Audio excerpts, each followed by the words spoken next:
Tribolectra Static Orb Spark Charging Sorcerer. I know it's a bit of a mouthful, but stick with me. This is an update video. Check the description box for time codes, and while you're at it, make sure to hit that like button too. I would appreciate it. But yes, welcome back, you degenerate dreamers. The name is Wolf, and as you can see, our mana is disappearing.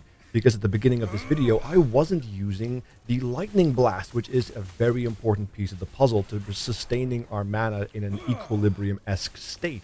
Because as you can see right now, now that we are using the Lightning Blast, our mana is not depleting. It's kind of just going up and down, but never running out. We're never pressing focus this entire monolith, which is very, very good.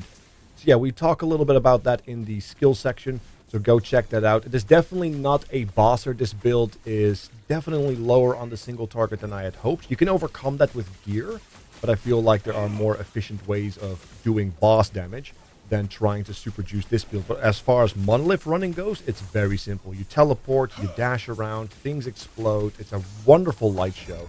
So if you enjoy running monoliths and you kind of despise running bosses, this might be a fun build for you, so let's check it out a little bit more in depth. So not much has changed about the build, except for the mana tech. So I'm going to kind of rush through it. You can check out the time codes below or the description box below if you want to know more about it through the planner in and of itself. But yes, the power that is the mana tech has to do with the mana tunnel node and teleport. Spell cost refund after teleport. Very, very good. We're also picking up stun immunity for 4 seconds, cooldown reduction, and then we are also benefiting from stat buff duration increase with a little bit of armor, which allows us to just benefit from teleport constantly in its entirety, which is very, very good. But yes, we get one cast entirely refunded. Not free, refunded, which is different than free. Because since we get the mana cost back after we have spent it, we can also benefit from atomic manipulation. This allows us to get a net gain, because not only do we get 100% back, we then get more back on top of that, giving us a net gain of mana. We're basically scamming the mana system with atomic manipulation. So we teleport, we cast Static Orb, and then we do Lightning Blasts to get more mana back, which is very, very comfy. The usual suspects still apply: Scatter Blast, Static Orb, Static Armor for the Lightning Aegis, the Orbital Fulmination. This is what makes the orbs kind of spin to win around you. And then if you have excessive points, but you can't sustain an excessively invested mana charge, don't worry about it. You can just spec them into more Lightning Tendrils, maybe more Fusion Blast, or perhaps just some more raw damage. It's entirely up to you. You kind of have to mix and match based on your current gear capacity when it comes down to mana charge. Yeah, the more expensive it is, the more benefit you will get from atomic manipulation. So you kind of have to wiggle around and test it. Lightning Blast is the ability we trigger the atomic manipulation with, obviously. It's still very much the single target nuke that it is, but now it's also very important to maintain mana. We're still using the detonation of the spark charges and applications of the aforementioned double cast, quadruple cast. We're still picking up Chain Lightning and Convergence for the single target nukes. Other than that, it's very much the same. Nothing has really changed. We already discussed Teleport, but we did not do Flame Ward yet. But yes, we're just maxing out all of the good stuff, including the damage reductions, the mana efficiencies, and then we spend the excessive points into Mental Aegis for % of damage absorbed through mana, as opposed to our health, so we don't die. If you find yourself struggling with this, you can maybe cut some points out of here, or maybe reduce the Mental Aegis in and of itself and get some warmth skill points, which is very nice earlier once you don't have like super good gear yet. That's what I did personally, and it felt quite decent. But yes, if you do, however, have massive mana issues, we still have focus. You want to get good at null profusion, null infusion, because if you are in negative mana and you press, not channel, simply press focus, you get a bunch of mana back instantly, which is very, very comfortable. And you can get so good with it that you never even have to channel focus anymore. And I think you can get even better gear than that and not even need focus at all anymore. But I'm not entirely sure about that. Maybe you can spec into some meteor tech after all. I still have to kind of investigate that myself. But yeah, if you do find yourself in need of channeling, that's okay. We still have Shocking Aura, Energy Infusion, Revelation. That's all type of stuff. You have plenty of room here as a backup in case things go really, really wrong, so you never find yourself sitting on your hands waiting for your mana to come back. So that's very, very comfy as well. And those are the skills. Passives have not really changed as much. As you can see, 2 Scholar, 8 Arcanist, 5 Mage Flurry, which has become more valuable since we're now using Teleport as opposed to the previous Flame Surge. And we're still picking up crit chance and crit multi because that's kind of the build we are. We have Rune Master still going hard. Some damage reduction. We're also picking up Mental Catalysis for the crit reduction and more intellect, more crit multi, a little bit of ward per second right here through the Transcendence node. Very comfy. And Sorcerers, it's the usual suspect. The crit scaling with Calculated Destruction. We have some Mana Shell because we're also mana stacking with Wisdom here too. More mana means more mana regen, so that's why gear is so very important. The minimal amount of mana you really want to have is 1,000, but honestly, more is always better. Chronomancer, because we are lightning based after all, so lightning pen and leech is good. 5 out of 5 points lost knowledge because we're now actively casting the static orb as well. So we're getting like a nice little burst of ward every single time we cast that static orb after our teleport. So like the nice little buffering of our defenses right there as well. We have 3 points in Crackling Precision. If you want to cut 2 here, that's okay. I haven't really found like a good way to do that felt worthy. You could maybe get more intelligence. Maybe you can get a point of Arcane Momentum or 2 points of Arcane Momentum if you want more cast speed. I didn't think it was necessary, since Crackling Precision also gives you double the critical strike chance for lightning spells, which is what we're using. So this is actually 60% increased crit chance, and I think that's okay. More crit multi. We do pick up the Arcane Insight for more intellect and ward decay threshold per int, which is massive. We also have Mana Bulwark. You can cut 5 points here if you want to have some flexibility and put them elsewhere, perhaps into Recollection. That is a good way to get more casts of your teleport and your ward and all kinds of comfy, but it's entirely up to user friendliness, because you do lose out on a little bit of tank and a little bit of mana. But yes, Recollection is very, very comfy if you want to spend 5 points in there. It's a lot of cooldown recovery, and teleporting kind of goes out of the window. Or not out of the window, you just kind of zoom with teleport then, which is very, very funny. It also makes the focus a lot more comfortable in case you still struggle with that. On top of that, we have Mana Well. The 3-point bonus here is delightful since we are spending high amounts of mana constantly. And then, of course, the mandatory Archmage, 5 out of 5. For at least 1,000 maximum mana, as you can see, for the values being tripled. And then, of course, also the mandatory, before I forget, the Arcane Current.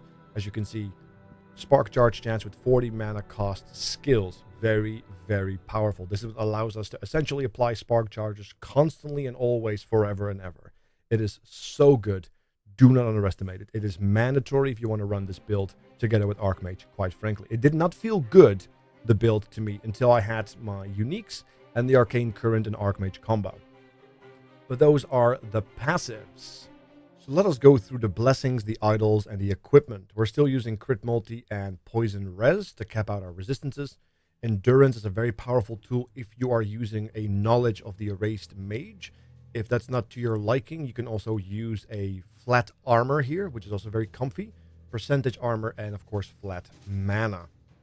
Idols are very similar to the mana and armor combos that we have been using before. Use whatever mana and resistance you need right here as the small ones. And then as the 2 tall ones right here, we're using cast speed while you have Lightning Aegis, since we have permanent Lightning Aegis. And, of course, Elemental Res, which is just very, very nice. On top of that, our mandatory crit unique, Prismatic Gaze, gives us base crit as well as shred. And we want to hit that with a static orb. A nice bone amulet with the usual suspects, spell crit, mana, shred, a little bit of resistances to whatever we need. In this case, I slapped void resistance on it, but you can use physical res, necrotic res, whatever you need is the point, as long as you cap your resistances. And frailty if you're feeling particularly frisky with a nice seal, because frailty is just more damage reduction, which is very nice. Mandatory unique 1, try the Tribal Electro. This is what we're building around. Very nice. If you have spell crit on it, that's very good. You want to try to hit 100% spell crit if you can. And then once you do that, you can start hitting things like mana or spell damage on other items, like the Fragment of the Enigma, which is, of course, the int scaling aspect of our build. Very, very good. The best chest base is the Arcane Regalia. The usuals are on it: intelligence, mana, increased armor. And if you're very lucky, you can maybe seal in a spell crit, which is very, very comfy.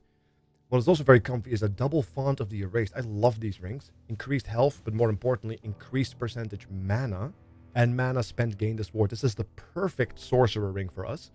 And if we can hit that with intelligence and something like spell damage or a non-dead damage stat, very good. And then you can RNG into whatever resistances you can hit which is why it's important that you are flexible with your resistances elsewhere, which is why I left them open. But yeah, if you can hit like a Fizz, a Necrotic, or a Void Rest, that would be really, really good. Or if you had a Cold Rest, then maybe you can do something here on the idols a little different.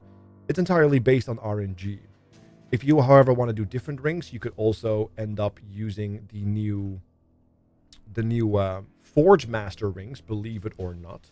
The ones I'm using on my Forge Master, the Phantom Grip, I believe they are called, because they also have percentage mana, and they actually come in with base crit as well, which is kind of nuts. If you can get like a nice Phantom Grit with like a high level of intellect on it, you might be able to use those as well, and then drop the Prismatic Gaze and get a different helm, maybe an Exalted Helm with a craft and some other resistances you may need, which is very, very good as well. But I prefer the font of the Erased and kind of doing the RNG system, because I love the font. I love the Weaver stuff. I'm just a sucker for it. Predatorian Belt, high armor, mana regen, lightning damage. Very simple. Reduction on the crit damage, because we want to be crit immune. Obviously, cooldown recovery. I don't have to explain as to why that is good with the teleport tech especially. And then in a perfect world, if you have the ability to do so, try to seal in a cleanse, because there are a lot of dots in this game. It just has to be a tier 1. The war doesn't matter there. It's really just for the cleanse on poison use or potion use. Eternal Gauntlets, as you can see, dot mitigation as well, in case you don't have the ward cleansing. But yes, intelligence, mana, shred is very, very powerful. You want at least 2 shred mods on your gear if possible, as well as a little bit of armor and dot mitigation. On top of that, if you have the ability to get the experimental mod on it, which is very, very good. Citadel boots, very lovely. Movement speed, intelligence, armor. And if you have the means, try to get haste on it. It's unconventional, but I swear to all that is holy, if you can get haste on traversal skill use, you are teleporting and then you are hasted. And it feels so good to use. It will speed you up so much. Trust me on this. If you want to make this build feel really good, other than that having massive damage and good clear, that's the special node right there. That is the power in the boots right there. That haste effect, so very good. And of course, another favorite of mine, the Knowledge of the Erased Mage, because it's a Weaver item. You want to hit intelligence and mana in a perfect world, because it's so very good. As you can see, not only do you get +1 skills, but you get the mana bulwark, which is why you can maybe take the skill point in the passive tree, right at the sorcerer right here, reduce those bad boys, and actually get them into recollection for better teleporting and more shenanigans that way. But on top of that, you also get the endurance. As you can see, the more mana you're missing, which of course is something that happens naturally as you are casting mana, but also if you get hit because of all the bulwark effects we have on our build, we get more endurance, which is why we pick up the endurance buff here for the blessing, because then we actually become very tanky while we try to get out of dodge and survive the hits that would otherwise kill us. It's another like backup defensive layer, and having multiple defensive layers is never a bad thing. So yeah, that's kind of the build. Hope you enjoy it if you want to check it out. If you, however, are looking for a boss killer, I would recommend going with something like a Frostclaw Sorcerer, or perhaps a whole different class altogether. This is designed for monolith running and going fast and being speedy and just having brain off and fun times. So hopefully you can turn your brain off and give me a fun time by hitting the like button, hit the subscribe button, and I will catch you guys next time. Thank you so much. I'm out.